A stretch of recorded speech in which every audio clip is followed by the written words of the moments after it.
ఎంత పెద్ద జాతీయ పార్టీలనైనా ఎక్కడ నొక్కాలో ఎక్కడ తొక్కాలో ప్రాంతీయ పార్టీలకు బలంగా ఉన్నటువంటి చోట్ల చూపెడతారు. సమయం తమది కానప్పుడు ఒత్తికగా ఉంటారు, సమయం తమదైనప్పుడు తొక్కి నారతీస్తారు. చంద్రబాబు గారు దానికి సజీవ సాక్ష్యం.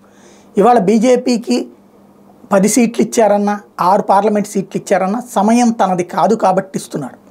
సమయం తనదైతే ఇప్పుడు లాలూ ప్రసాద్ లాగానే వ్యవహరిస్తారు.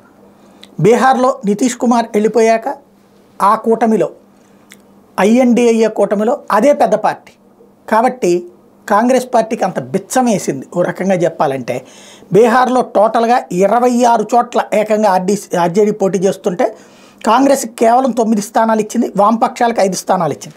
తద్వారా వామపక్షాలని జాగ్రత్తగా కలుపుకుంటూ కాంగ్రెస్ని వాడుకుంటుంది. కాంగ్రెస్ ఓట్ బ్యాంక్ కావాలి, కానీ కాంగ్రెస్కి తక్కువ సీట్లు ఇవ్వాలి. తద్వారా ఒక గేమ్ ప్లే.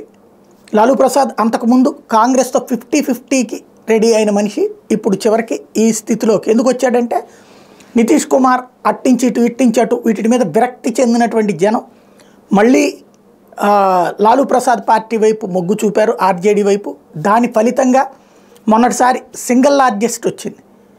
అటు బీజేపీ జేడీయూ కలిసినాయి కాబట్టి ప్రభుత్వం ఏర్పడింది, కానీ లేకపోతే లేదు.